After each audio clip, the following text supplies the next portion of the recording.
ko sa inyo, mga kapatid, ang ebanghelyo na sa inyo'y aking ipinangaral, na inyo namang tinanggap, na siya naman inyong pinananatilihan. Sa pamamagitan naman ito'y ligtas kayo. Ayun, ang kaligtasan po yung ebanghelyo. Sabi ni Pablo, ang ebanghelyo na sa inyo'y aking ipinangaral, na tinanggap ninyo, na pinananatilihan ninyo, sa pamamagitan nitong ebanghelyo, ligtas kayo. Ang katunayan sa Roma 1:16. Sapagkat hindi ko ikinahihiya ang ebanghelyo, sapagkat siyang kapangyarihan ng Diyos sa ikaliligtas ng bawat sumasampalataya, unay sa Hudyo at gayon din sa Griego. Ang kaligtasan po nasa ebanghelyo, nandun sa aral ni Kristo. Yung ebanghelyo po, yun yung mabubuting balita, yun yung mga aral ni Kristo, yung mga katuruan ni Kristo.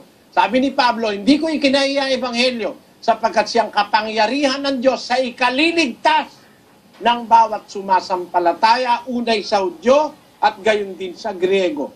Ang kaligtasan po nasa ebanghelyo, nasa aral. Ito nga yung mga isinulat na aral ng mga apostol na kung pagsasama-samahin mo, hindi lang 10, hindi kagaya ng pangaral ng Sabadista, 10 utos. Yung aral ng ebanghelyo po, malawak yon. May aral yon tungkol sa pananamit, sa pagkain, sa pakikisama sa asawa, pagdadala ng anak, pagpapalaki sa anak, pakikisama ng anak sa magulang, may paaral sa panalangin, sa pagsamba, kumpleto po yon. Yun nga yung pinag-aanyaya po namin pagka mass indoctrination eh. Yun lahat ang doktrinang pinag-aaralan doon. Yun po yung tinatawag na aral ng ebanghelyo. Yung lahat ng kautusan ni Kristo na dapat nating masunod, yun ang aral ng ebanghelyo. 6:2 ng Galatia. Ito ay para po sa ating mga kababayan na nagsisiyasat sa katotohanan. Hindi po ito para kay Soriano at dito po ninyo makita ang ibang pananaw sa Biblia at ang mga maling turo ni Soriano. Inyo pong napakinggan kanina at narinig ang kanyang sagot sa tanong paano or paano tayo maliligtas. Sa ganitong paraan makikita ninyo na walang bias po at you can hear both sides. Kung kayo po ay walang masyadong alam sa Biblia o kaya ay hindi nyo susuring mabuti, walang duda na paniniwalaan nyo po ang kanyang sagot o mga turo. Kasi naman magbabasa siya ng mga verses nasa Biblia. Ngunit ang mga verses pong ito ay binigyan linaw na po sa Biblia. Pero kung bakit hindi nyo napansin o kaya ay nabigyan ni Soriano ng ibang kahulugan na magpapatunay or sang-ayon sa kanyang mga doktrina, ay iniba po ang kahulugan dito at yan ay ating tatalakayin mamaya. Tandaan po ninyo ito, na ang Biblia ay magbibigay kahulugan po sa kanyang sarili. So, lalo na po ngayon na kumpleto ng ating Biblia, hindi na po tayo tumingin sa ibang mga libro, kundi andun lang sa Biblia ang kanyang interpretation o kanyang kahulugan. Nandyan na po lahat. At tayo po ay nasa huling araw na. At inihayag sa atin ng Biblia na marami pong magsidating na mga bulaang propeta. At para sa akin, isa po dyan si Soriano. Bakit? Bago kayo humusga sa aking sinasabi, panoorin mabuti at tingnan nyo po ang inyong mga Bible while watching this video. Kunin nyo po ang inyong mga Bible at tingnan nyo po sa Biblia. So, sa inyong natunghayan kanina, tama po na si Soriano na ang gospel ay siyang magliligtas sa atin. In 1 Corinthians chapter 15, nandiyan sa inyong mga screen yan. Katunayan in verse 2, by which also ye are saved. So, tama, walang duda o kung hindi ako tutol sa kanya na ang gospel ang siyang ikaliligtas sa atin. Ngunit po, hindi ninyo napansin pero malinaw na malinaw sa akin na ang kanyang ibinigay na kahulugan or definition ng gospel ay maling-mali po. Tingnan po ninyo, ating babasahin ang 1 Corinthians 15. Dito lang, or 1 and 2 lang ang kanyang binabasa, or binasa kanina.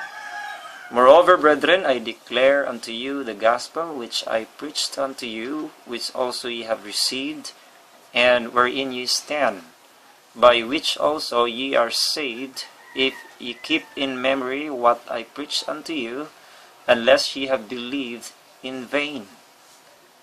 So, dito po, sabi niya na ang gospel, or napakinggan niyo po, na sabi niya kanina, ang gospel raw ay mga turo ni Kristo, mga aral sa Biblia, lahat ng mga utos sa Biblia o ni Kristo. Mali po. Sabi ni Pablo dito na idideklara ko po sa inyo. I declare unto you. Meron siyang ihahayag dito, but in verse 1 and 2 sa kanilang binasa, malinaw po na hindi po makikita ang kahulugan ng gospel na idideklara sa kanila ni Pablo, Apostle Pablo. Nagdi-describe po ito sa lahat ng nagawa ng gospel sa kanila, kanilang pinanatilihan, kanilang tinanggap. So, we're in this stand. Because of this word which, nakita ninyo na kulay blue. So, this is about the gospel which I preach, the gospel which also you have received, the gospel wherein you stand. So, ito po ay kung papaano, ano ang nagawa sa gospel sa kanilang buhay. And number 2, most of all, by which also ye are saved. Dito naligtas sila through the gospel. But kung nyo napansin, hindi po makikita kung ano ang diniklara ni Paul. Ang gospel, hindi po naideklara ang tunay na kahulugan ng gospel po dito sa 1 and 2. Pero ang kabuuang kahulugan ng gospel na idiniklara ni Pablo ay dito pala makikita sa verse 3 and 4. At pinutol po nila ito. Hindi ko po malaman na bakit, but dito ang mga sinaunang Kristiyano ay nalaman nila kung ano ang kahulugan o ibig sabihin ng gospel. Malinaw na pinutol po nila yan. Pero pag babasahin natin yan, so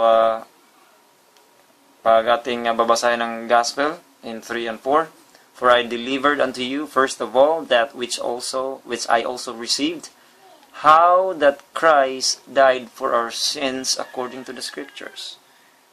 So dito po nagsisimula ang tunay na kahulugan ng gospel, how that Christ died for our sins according to the Scriptures, and that He was buried, and that He rose again the third day according to the Scriptures. Ito po ang buong kahulugan ng gospel, at marami pong mga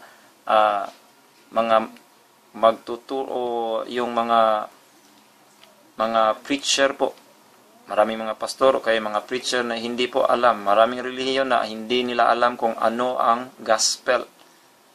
At dito una sa lahat, tatanungin natin ating sarili, ano ba talaga ang gospel? Sabi ng Bible, how that Christ died for our sins. Diyan pala natin makikita ang gospel. Kung mag-aaral po kayo ng Biblia, mas mabuti rin po na mga suriin natin ang original na lingwahe. Kung saan ang Biblia ay isinulat. Ang New Testament po ay isinulat sa Greek. Malimit po itong gawin ni Soriano na kunan niya ng base po ito sa Greek word. Pero sa pagkakataong ito, hindi ko alam kung bakit hindi niya ito ginawa. Na ang original na salitang ginamit sa gospel ay ito. 2098. Euangelion po. Euangelion ang spelling, but Euangelion ang kanyang pronunciation po sa Greek. Same meaning in 2097. So ito po ay ibig sabihin ay good message, glad tidings of salvation through Christ. In Greek 2097, to announce good news. So ibig sabihin ito po ay good news, good tidings. So ito pala ay good news. So ating makikita dito ang ang original na salita po na ginamit sa Biblia. So, sa Biblia mga kapatid, isa lang po ang tunay na gospel. Ito lang po ang tunay na gospel. At ito po ay isang common sa mga 4 gospels. At isa lang po yan na siyang ikaliligtas ng mga tao. At merong sinasabi ang Biblia na kung meron mang magtuturo ng ibang gospel, siya po ay ating isusumpa o i-curse. So, meron talagang nagtuturo ng ibang gospel, ngunit isa lang po ang gospel. Open your Bible in Galatians 1:6 at babasahin natin yan sa inyong mga screen. In verse 6, I marvel that ye are so soon removed from him that called you into the grace of Christ unto another gospel, which is not another, but there be some that trouble you and would pervert the gospel of Christ. So meron talagang iiba or magbigay ibang kahulugan o magpipreach ng ibang or perversion of the gospel of Christ. Iba po. Verse 8, but though we, sabi ni Apostle Paul, kahit kaming mga apostol or an angel from heaven, anghel na mula sa langit, preach any other gospel, ibang gospel, unto you than that which ye have preached unto you, let him, or we have preached unto you, let him be accursed. Isusumpa po, and as we said before, so say I now again, if any man preach any other gospel unto you than that ye have received, let him be accursed. So the same gospel po na na-receive, sabi nila here in verse number 1, by which also ye have received. Na-receive ito ng Corinto. So dito sa Galatians, sinabi na preach unto you or ye have received, let him be accursed. So, klarong-klaro po na i-curse natin yung nag-preach ng another gospel kasi isa lang po ang gospel of Jesus Christ. So, Soriano, kine-curse po kita ngayon. Pero pwede mo namang palitan yung sa awa ng Diyos. Pero sa ngayon, ikaw ay dapat i-curse ko kasi tinuturo mo ay ibang gospel po. Malinaw na ang gospel ay good news sa 3 and 4. How that Christ died for our sins, yan ay ang definition ng gospel sa Bible. So, hindi po ang lahat na turo sa Biblia. Bakit? Kung sasabihin niyang lahat ng turo ni Kristo, utos ni Kristo, lahat ng aral na nasa Bible, kung sasama-samahin mo ay hindi lang 10, lahat ng utos, kung yan ang sinasabi niya, hindi po ang entire Bible po ay good news kasi meron pong bad news sa Bible. Sabi ng Romans 6:23, for the wages of sin is death. At merong dalawang death ang Biblia po, may spiritual at physical death. At spiritual death, that's very serious death na sinasabi ng Biblia. So ito po ay bad news. And the bad news here is death and hell were cast into the lake of fire, Revelation 20:14-15. This is the second death. And whosoever was not found written in the book of life was cast into the lake of fire. Isa po itong bad news kasi sa ating mga kasalanan, tayo ay nagkasala. So lahat po tayo pala ay pupunta sa impyerno. Pero merong solusyon dyan, ang ating Panginoon. Pero sa ngayon, ating tinatalakay na lahat ay nagkasala and we are worthy of death and hell and also the lake of fire. And also in Revelation 21:8, but the fearful, unbelieving, the abominable, and murderers, and whoremongers, and sorcerers, and idolaters, and all liars po, shall have their part in the lake which burneth with fire and brimstone, which is the second death. So, tayo po lahat ay nagsisinungaling mula pagkabata. Tayo po sinasabi sa Biblia na tayo ay mga liars po. And bad news is, we are going to hell, or also the lake of fire, which burneth with fire and brimstone, which is the second death. Bad news po yan. Meron pong bad news. John 3:36. He that believeth on the Son hath everlasting life. Ang bad news is, and he that believeth not the Son shall not see life, but the wrath of God abideth on him. So, ang kapuutan po, ang matinding galit ng Panginoon ay suma sa inyo, sa mga tao na hindi sumampalataya sa anak o kay Panginoong Hesukristo po. Meron pang mga nangyari kay Noah sa Biblia. Meron ding iba pang mga bad news sa Bible. Kaya hindi lahat na nasa Biblia ay good news. Iisa lang po ang good news. Yan ang the death, burial, and resurrection of Jesus Christ. Now, for all have sinned and come short of the glory of God, tayo po lahat ay makasalanan.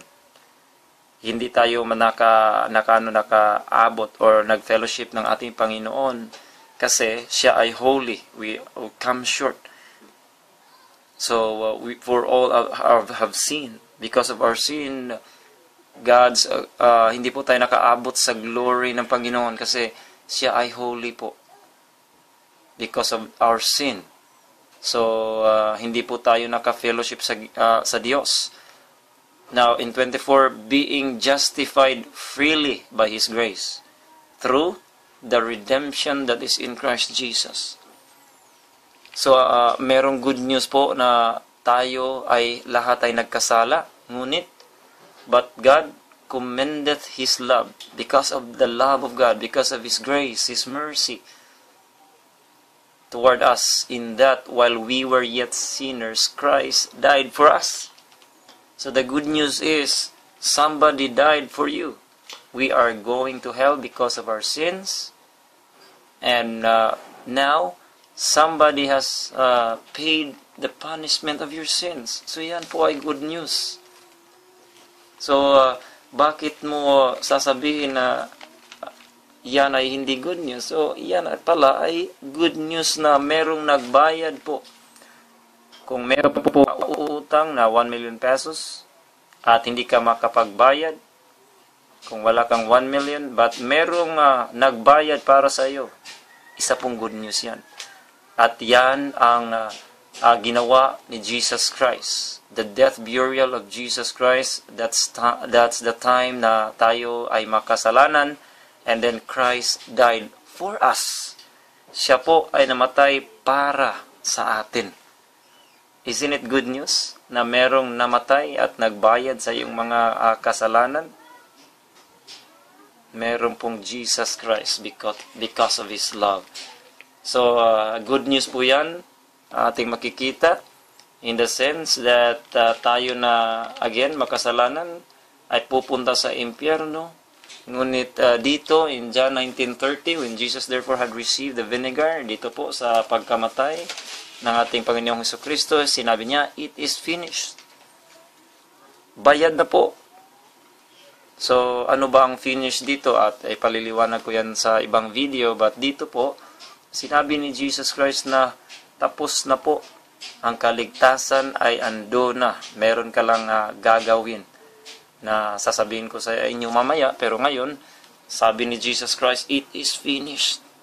May namatay po more than 2,000 years ago at inilibing at siya'y nabuhay muli para sa atin. So ngayon, since tayo ay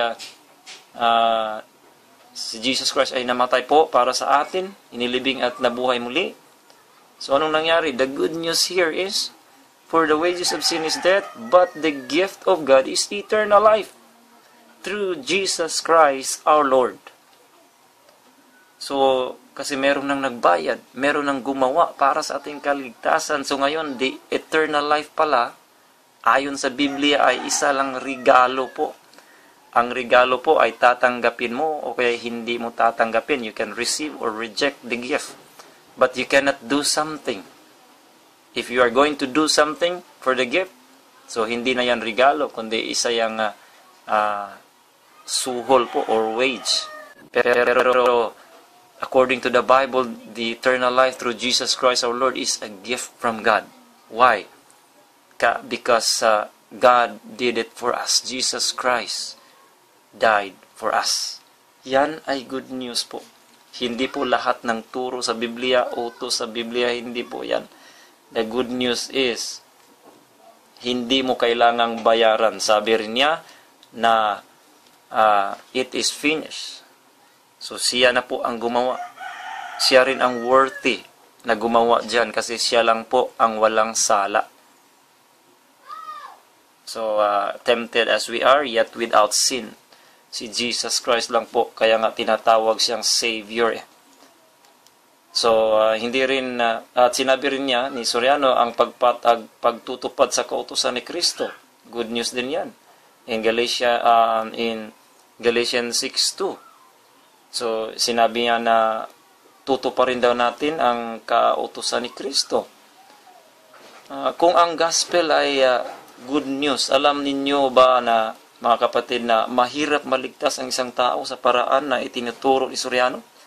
Ang pagtutupad po sa sa lahat ng utos ni Kristo ay isa pong bad news para sa akin. Bakit? Tatanungin kita ngayon. Kung ikaw ay nanonood ng video ito, kung tatanungin kita, iyo na bang natupad nyo ba lahat ang lahat ng tinuturo ni Hesus Kristo, ang lahat ng turo or utos na dito sa Biblia? Natupad nyo ba po lahat yan? Kasi mahirap po na matupad yun lahat. Everyday tayo ay nagkasala. Tayo ay makasalanan, so mahirap po. That's a bad news. Kasi hindi ako maliligtas. Para sa akin, hindi ako maliligtas kasi ang dami ko pong kasalanan everyday po. Now, that's very bad news kung totoo po ang sinasabi ni Soriano. In the sense here in Ephesians, also in Ephesians 2:8 and 9, let us read it. For by grace are ye saved through faith, and that not of yourselves, it is the gift of God. Sabi rin yan sa Ephesians 2:8. So sabi niya na isa pong gasa o isa pong regalo. Gasa po sa Bisayan or sa Cebuano. Isa po akong Cebuano. Pasensyahan niyo po ang aking Tagalog. I just try my best to explain this because I know that there are people there or mga kababayan natin that do not understand all English, but itataglish ko po ito para maiintindihan niyo po. Pero pasensya niyo po, pasensya ang aking pagtatagalog, hindi pa ako Tagalog. Pero I'll try my best. Now, it is the gift of Ephesians 2:8. So, a gift again, bibigyan ka ng regalo sa iyong birthday. So, hindi ka bibigyan ng cellphone at sasabihin sa iyo, bibigyan kita ng cellphone kasi birthday mo ngayon at dapat pupunta ka sa amin at maghugas ka ng pinggan, maglalaba ka ng aming mga damit. Hindi po. Ang regalo, wala po kayong gagawin.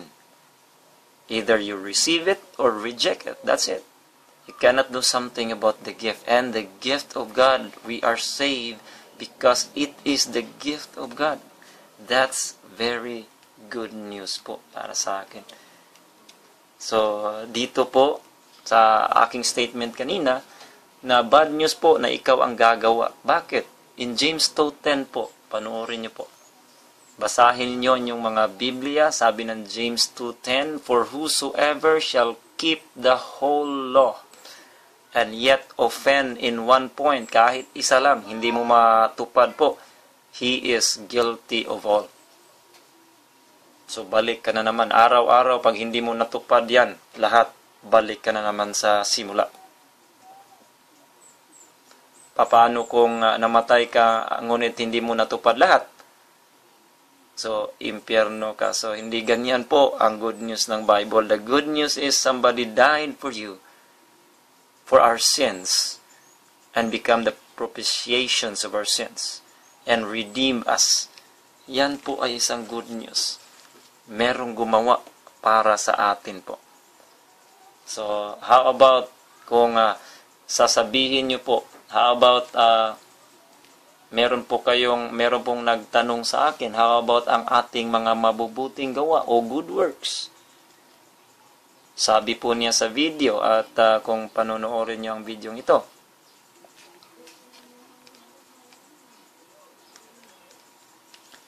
Isa po ito. And everyone that heareth these sayings of mine and doeth them not, these are the Baptist pastors, shall be likened unto a foolish man, a murun, which built his house upon the sand, and the rain descended, and floods came, and the winds blew and beat upon that house, and it fell, and great was the fall of it. So there is a great fall that is forthcoming for all those who do not want to do good works anymore. They just want to hear. And they say that, I believe in you. I accept you as my personal Lord and Savior. Lord, hallelujah, hallelujah, hallelujah, glory, glory, etc. But to do good works anymore, no more. Just give your tithes and you are saved. That is the teaching of the Baptist pastor. But it is not the real truth in the Bible. The real truth in the Bible is that we have to work. We have to do good work in order for us to be saved by our faith. Let us read. In the book of James 22. Seest thou how faith wrought with his works, and by works was faith made perfect? By works was faith made perfect. If it is true that you will be saved by faith, what kind of faith will save you? It is a perfect faith that you must have. And it is by the works that a faith is perfected. The disciple James said, seest thou how faith wrought with works, and works was faith made perfect. Faith without works is dead. 2:26 of the book of James. For as the body without the spirit is dead, so faith without works is dead also. How can you be saved by a dead faith? Is there efficacy at all in a faith that is dead?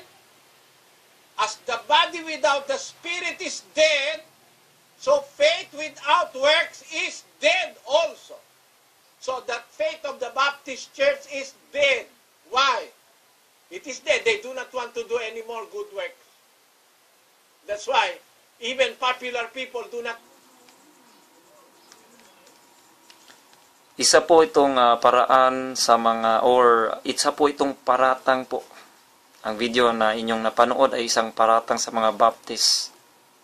Mr. Soriano, isa po yung paratang. I-challenge ho kita na iharap o hanapan mo ako sino ba yung kahit isang Baptist pastor na nagsasabi sa statement mo na ang pastor ng mga Baptist nagsasabi na hindi na kailangan ng good works, ng mabuting gawa. Sino ba?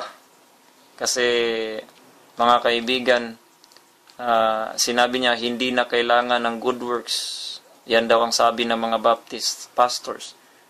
So Soriano, isa pong paratang yan. Hanapan mo ako ng sinong isang Baptist pastor po na nagsasabi ng ganyan. Mga kababayan, dapat po ang isang tunay na Kristiyano ay gagawa ng mabuti. At andyan sa Bible yan. At yung mga Baptist ay what the Bible says yan. Pero isang false statement ni Soriano ang ganyang pag-state po o pagkasabi. Ang tunay na statement po dito ay ito, Soriano, makinig ka po. Makinig ka, ito ang tunay na statement at dapat ganito mo sasabihin sa mga tao upang hindi mo sila maloko. Ang tunay na statement ng mga Baptist po ay hindi makaliligtas ang iyong good works. Hindi kailangan ng good works or gawa para sa kaligtasan. So nawala po yan para sa kaligtasan. Importante pong phrase na yan kasi mailigtasan na yan. So they're talking about salvation. Pero pagkatapos na ikaw ay maligtas, ikaw ay dapat gumawa ng mabuti. So you do not do good works to be saved para maligtas, but you do good works because you are saved. Dahil ikaw ay ligtas na. Yan po ang mga statement ng mga Baptist, hindi katulad ng kanyang pinaparatang na pinuto lang salita at nag-iiba ng kahulugan. Katunayan mga kapatid, meron kaming mga kapatid sa paniniwala na ini-excommunicate po namin o tinitiwalag dahil sa mga maling gawa. Katunayan in 2 Corinthians 5:17, therefore if any man be in Christ, he is a new creature. Kung ikaw po ay nasa kay Kristo, ikaw po ay bago na. Old things are passed away, behold, all things are become new.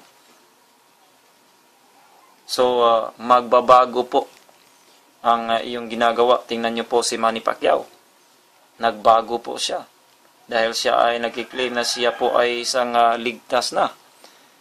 So, importante na ikaw ay gumawa ng mabuti upang makita ng mga tao. Makita yan, 5:16 ng Matthew, "Let your light so shine before men, that they may see your good works and glorify your Father which is in heaven." So, hindi sinabi that they may see your good works and that you will be saved. Hindi po. Yung good works po, pagkatapos ng kaligtasan, you can glorify your Father, yung makita ng mga tao, at your Father will be glorified. Dahil nakita nila ang light. So, dito rin sa Titus 3:8, "This is a faithful saying, that these things I will that thou affirm constantly." Constant po. "That they which have believed in God might be careful to maintain good works." So, ang sequence po dito ay, believe in God, which they have believed. So, first, they have believed in God. Second, they had to, might be careful to maintain good works. Believe kasi meron tong ed. Past tense po ito eh. "That they which have believed in God might be careful to maintain good works." Bakit? "These things are good and profitable unto men." So, hindi sinasabi na para ikaw ay maliligtas. Hindi po. Believe na po sila ang mga sabi ni Titus. So, they have faith already in God, and then they have to maintain good works because they are saved. Yan po. So, klarong-klaro po, hindi yan hindi pagpaparatang. So, alam po niyo mga kapatid, hindi lang mali ang ibang turo ni Soriano, may mga paratang po siya, kagaya ng inyong narinig sa ibang mga relihiyon. Ang ibig sabihin ng mga Baptist ay sila ay nagsasabi tungkol sa kaligtasan, hindi po makaliligtas ang iyong good works. At ituturo ko yan sa inyo mamaya kung paano hindi makaliligtas ang good works, dahil unang-una, ang gospel lang po ang ikaliligtas ng mga tao. So, dito po, ang gospel po ay nakaliligtas. Pangalawa po ay, ang good works po ay hindi kasama sa gospel. Yan ang gospel. Nakikita nyo, hindi kasama, walang good works po dyan. Number 3, walang kwenta sa Panginoon ang iyong mabubuting gawa para sa kaligtasan. Yan na naman. Puputulin niya naman ni Soriano. Walang kwentang yung mga good works po pag hindi ka pa saved. Pero pag saved ka na, you have to maintain good works.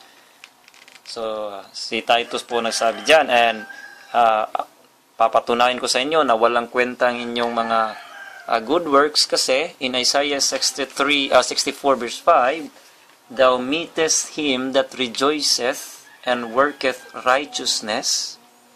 Yung pong natagpuan yung mga na rejoiceth and worketh, yung gumagawa ng mga mabubuting gawa. "Those that remember thee in thy ways, behold, thou art wroth." Galit po ang ating Panginoon. "For we have sinned in those in continuance, and we shall be saved." In 64 verse 6, "But we are all as an unclean thing."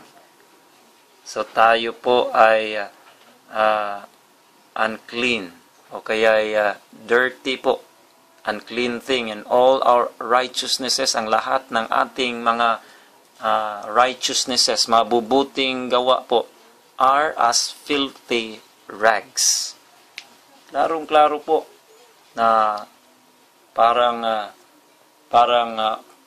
basahan po na ang ating mga gawa po. So, sabi diyan na hindi po makaliligtas ang iyong mga gawa, kasi ang Diyos po ay you have to understand na ang ating Panginoon ay hindi He is good, and He is a good judge. At hindi niya i-judge ang mga tao sa kanilang mga mabubuting gawa, kundi tayo ay i-judge because we have broken God's laws. And breaking one God's law, worthy of death po. For example, ikaw ay mabuting tao mula pagkabata hanggang sa iyong 55 years old. Ngunit nung 56 years old mo, nakapatay ka ng isang tao. Ibig bang sabihin, hindi ka makukulong? Dahil mabuti kang tao in 55 years? Hindi po. Isang kasalanan po. Binasa natin kanina in Revelation 21 verse 8. Kahit isang lie po, liar, shall have their part in lake of fire.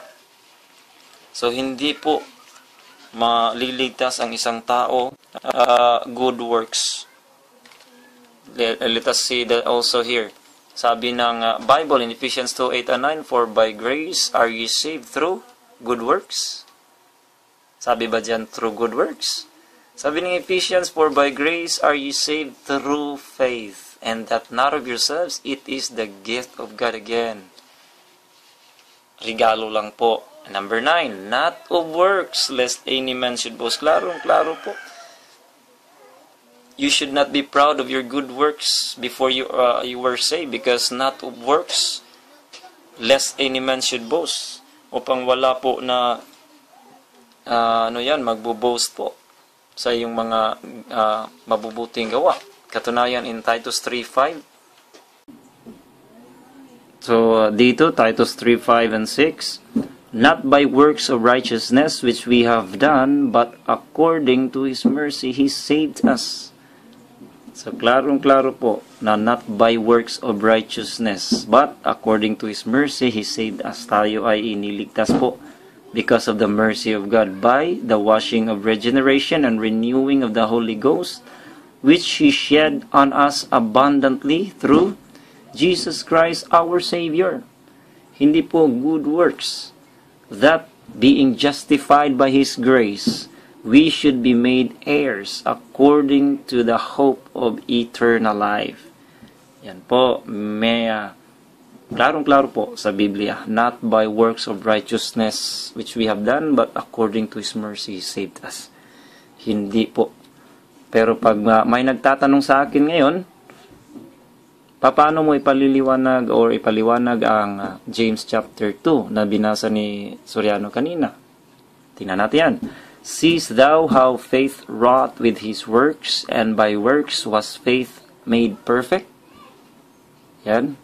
At pangalawang verse na chapter 2, for as the body without the spirit is dead, so faith without works is dead also. So, una sa lahat po, kung totoo po ang turo ni Soriano na talagang works, nababasa natin kanina na ang iyong works ay kailangan upang kayo ay maligtas, sa mga verses po nating binasa kanina, parang contradiction po. Pero alam po ninyo, una sa lahat, ang Biblia po ay hindi kailanman magkakamali at walang mali po sa Biblia. Walang contradiction po using King James Version. At ipaliliwanag ko yan mamaya about sa King James Version. Pero walang mali, walang contradiction, at hindi po nag-contradict po. The Bible is one book. And I said earlier that the Bible interprets itself. So walang contradiction. Una sa lahat. Pangalawa, kung mag-aaral kang mabuti sa Biblia, dapat alam ninyo ang mga prinsipyo po sa Bible interpretation. Paano ito iintindihin, at higit sa lahat, dapat ay ikay ligtas muna upang maiintindihan mo ang kabuang turo sa Biblia. Isa sa mga prinsipyo ay ang ethnic division principles. Tandaan nyo ito, or principle. This is one of the principles that I have used to understand the Bible, and it should be used. At kung gagawin ito ni Soriano, pwede rin. Hindi pa huli ang lahat. So, tandaan nyo po ito, ang ethnic division principle. Importante po. At dito po ito makikita, the Word of God is related to 3 classes of people. Ito ay isinulat para sa mga Jews, para sa mga Gentiles, for the church, para sa iglesia. So you have to understand, or you have to, if you are going to read any passage, babasa ka ng Bible, try to ask yourself, who said this? So, sino pong nagsabi dito? To whom it was, or what was it said? Para kanino? Under what circumstance was it said? So you have to question this one, and you can understand the Bible clearly. So in the verse here is in 1 Corinthians 10:32. Let us read that. Give none offense, neither to the Jews, nor to the Gentiles, nor to the Church of God. Ito po ang tatlong klase ng mga tao po sa Biblia. The Jews, the Gentiles, and the Church of God. So, balikan natin ang kanyang verse na binasa. So, itong James na to, sabi rin may nabasa ako na aklat po ni Marvin Bagabaldo po. Sulat tungkol sa ang dating daan pasasaan, about ni Soriano. Sabi po doon na naniniwala po sa kanyang libro, naniniwala po si Soriano na itong James na nagsulat sa Book of James ay yung James the Apostle. Pero hindi ko narinig yan mismo. Pero hindi ko alam yan at hindi ko pa ito narinig. Pero kung depende ito ni Soriano, kung babaguhin niya ang kanyang turo o kaya panininigan niya, so makikita natin yan. So dahil ito ba ay sino ba ito? Hindi pa huli ang lahat para magbago siya o kaya kung gusto niyang panindigan, kasi tayo naman ay mga tao at magkasala po, pero God is giving us a second chance. We always have the second chance. So kung totoo po ang aklat ni Marvin Bagabaldo po, si Soriano ay mali dito na sino po ang nagsulat sa James. Papakita ko ito sa inyo para mabigyan nating linaw kung ano ang ibig sabihin ng aklat na ito or ang libro itong James. So, dalawa po ang James sa Biblia, si James the Apostle at James the brother of Jesus po, the Lord's brother. So, I strongly believe, no doubt po, na si James na kapatid ni Kristo po ang nagsulat. Bakit? Kasi in Acts chapter 12 verse 2, sabi dito. So, before that, if you want to have a copy of 18 Principles of the Bible Interpretation, you can email me. Yan yung mga screen. Gusto nyong mag-aral ng Biblia, bibigyan ko po kayo. But here, number 1, the book of James here, sasabi niya in Acts 12:2,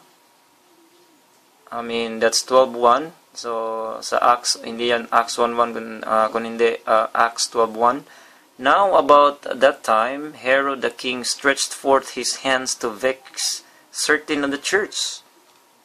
So, Acts 12:2, and he killed James, the brother of John, with the sword. So, early in the Christian or church age po, namatay si James the Apostle because pinatay po ito ni Herodias. So, klarong-klaro po na si James, the Lord's brother po, ang kapatid ni Kristo, ang nagsulat ng James na book na ito.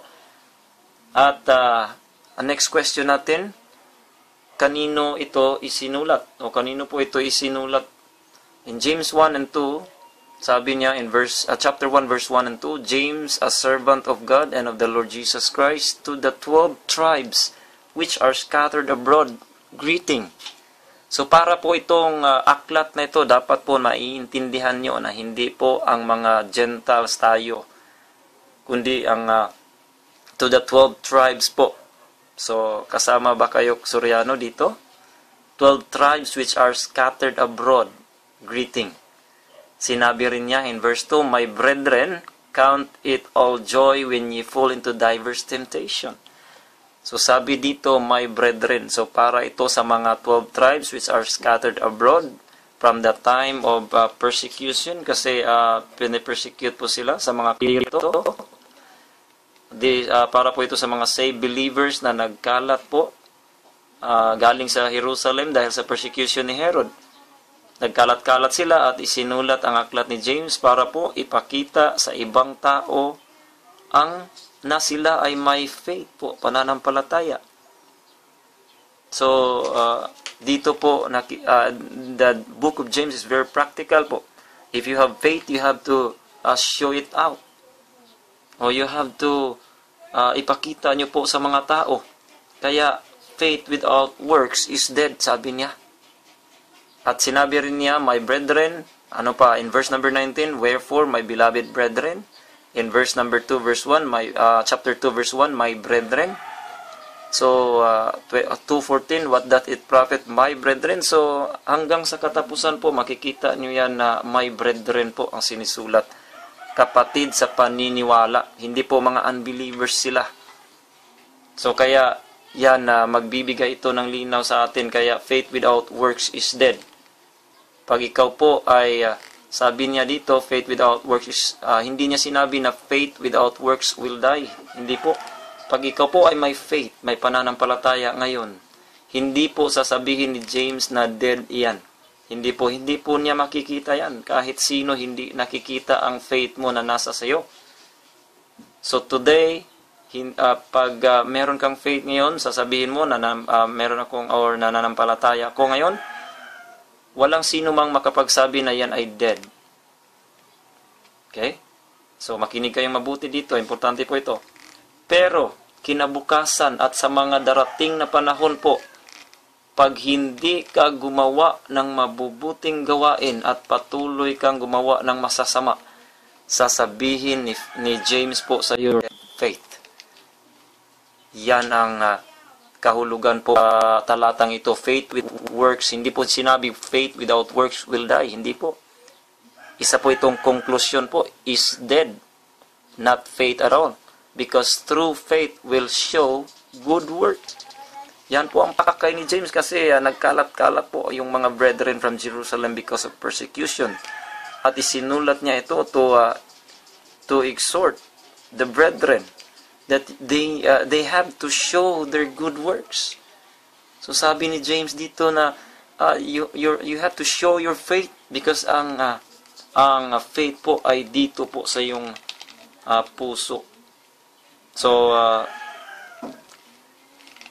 faith is dead. So, isa itong konklusyon. At yung faith na hindi nagbunga ng good works ay hindi rin faith.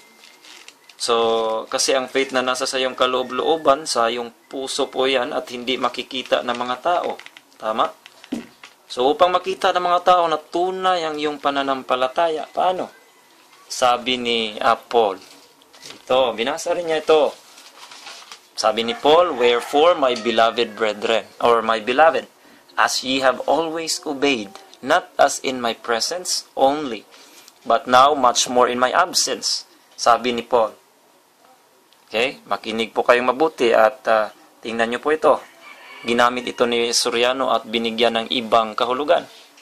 Sabi dito, work out your own salvation with fear and trembling. So, ito, let us see that. So, sabi niya na work out your own salvation with fear and trembling. Anong ibig sabihin? Sabi dito, work out your own salvation. Ibig sabihin, ipakita mo through good works.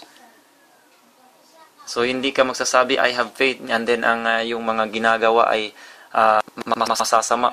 So, hindi po tunay kasi sabi ng James chapter 2, si Satanas, ang Diablo po ay naniniwala ng Panginoon pero siya pa rin ay Diablo kasi wala siyang faith na nagsasabi na at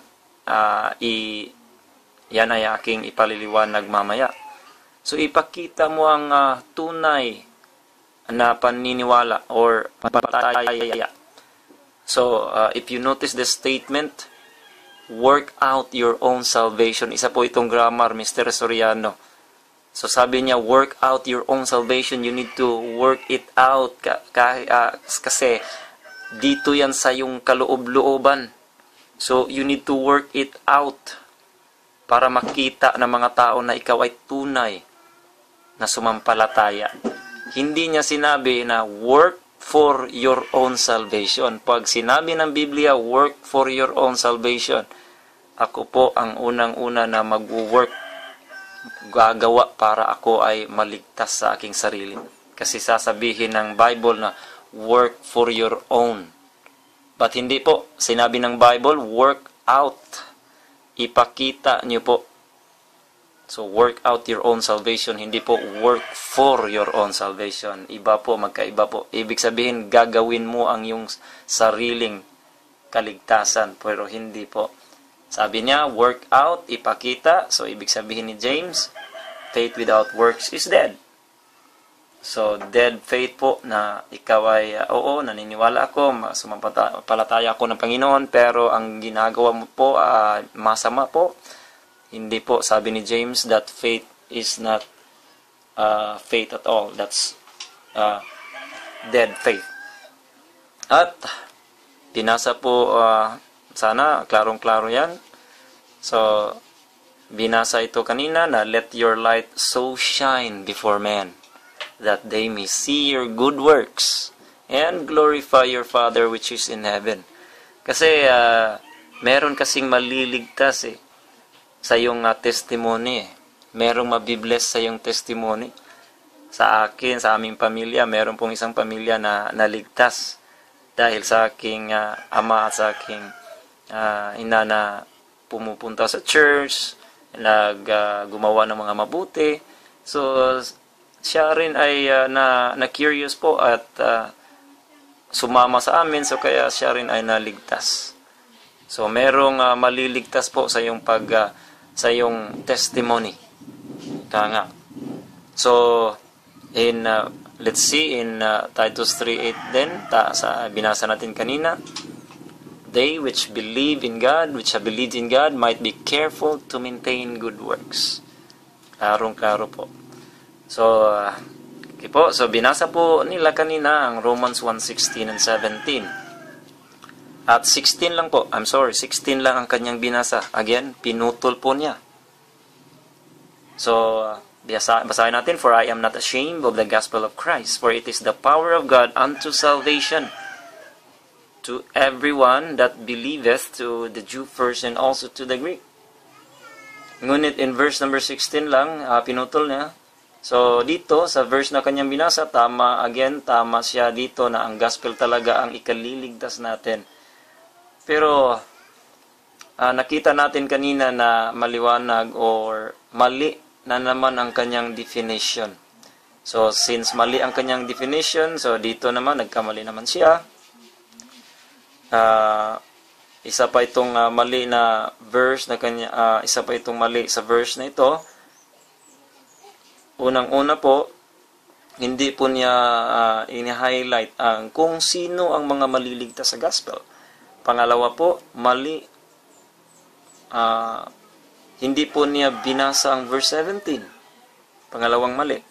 So, una, hindi niya hinighlight kung sino ba ang maliligtas through the gospel. Binasa lang niya ang gospel na ito is the power of God unto salvation, pero hindi niya hinighlight yung pinaka-importante. Hindi rin niya binasa ang verse 17. So, sabi po sa verse number 16, to everyone that believeth, for it is the power of God unto salvation to everyone that believeth. Sa lahat po na sumampalataya, to the Jew first and also to the Greek. Hindi po sinabi na sa lahat po na gumagawa ng mabuti. And regarding sa kanyang relihiyon na sinasabi kanina na watch this video, another video, sabi niya, so, ang sabi dito, it is the power of God unto salvation at binigtiban. Malinaw na malinaw po sa verse number 17, yung sumampalataya in verse 17, for therein is the righteousness of God, na hindi niya binasa ito. Therein is the righteousness of God revealed from faith to faith. Mula pananampalataya hanggang pananampalataya, it is written, the just shall live by faith. So, klaro-klaro po, just by faith po. At atiring bigyang linaw ang believeth dito sa verse number 16. Ang believeth po sa Greek ay pisteo. Ang faith po sa Greek ay pistes, meaning putting one's trust to another. Trust in Jesus or God, saving faith. Ganyan ho. So, ngayon alam niyo po na meron din tayong ano dito. Let's see. Ang recap po. So, ang recap po dito na before ko ibibigay ang another video. The gospel alone, number 1 is the gospel alone can save us. Number 2, the gospel is the death, burial, and resurrection of Jesus Christ. Wala pong iba. And we cannot be saved by good works. We do good works not to be saved, but because we are saved. Gagawa tayo ng mabuti dahil tayo ay ligtas na, hindi para tayo ay maliligtas. At you will be saved through Jesus Christ alone. Si Jesus Christ lang po ang makaliligtas sa atin, and that's the message of the gospel. Ngayon alam nyo na kung papaano tayo maliligtas, at ang sagot ni Soriano ay sa paraan ng kaligtasan ay maling-mali pa rin. Katunayan, ang sabi nila sa kanilang programa ay itanong mo kay Soriano at Biblia ang sasagot. Hindi naman Biblia ang sumasagot dyan. Si Soriano po ang nagsasagot na pabasa-basa ng verse, ng text, ngunit hindi naman itutuloy. Yung text na out of context na lang iba at binigyan pa ng ibang kahulugan. Kita niyo po yan kung gaano ito or ano itong klaseng nagtuturo o tagapagturo na ito ay binigyan niyang kahulugan, nagsasagot siya na ayon sa kanyang paniniwala o doktrina. Katunayan, ang pinakasimpleng pruweba dito po na mali si Soriano sa kanyang ginagawa, sa kanyang tinuturo, sa kanyang mga turo, pinakasimpleng pruweba po ay ito. May nagtanong na po sa ganitong tanong almost 2,000 years ago na. At ang verse na ito, dito lang mismo malalaman natin na maling-mali po si Soriano. Tingnan natin. Papaano tayo maligtas? In Acts 16:30 sabi po, and brought them out and said, Sirs, what must I do to be saved? Yung Philippian jailer po, yung warden po dito nag-ask or nagtatanong ni Paul and Silas po nung sila ay nakulong, yung nag-earthquake at na-open po yung mga doors of the prison nung the jailer or the warden is going to kill himself kasi takot siya na baka naglayasan na po ang mga priso, pero sabi ni Paul, andito lang kami. So dito po sinabi niya, and brought them out and said, Sirs, what must I do to be saved? So kung sinabi ni Soriano, itanong mo kay Soriano at Biblia ang sasagot, ang Biblia naman ay nagsasagot na dito Hindi mo na kailangan na magsagot Anong sagot sa Biblia? Acts 16:31. And they said, Believe on the Lord Jesus Christ, and thou shalt be saved and thy house. So sabi po, yan po, diyan mo po makikita kung ano ang gagawin mo po para ikaw ay maliligtas.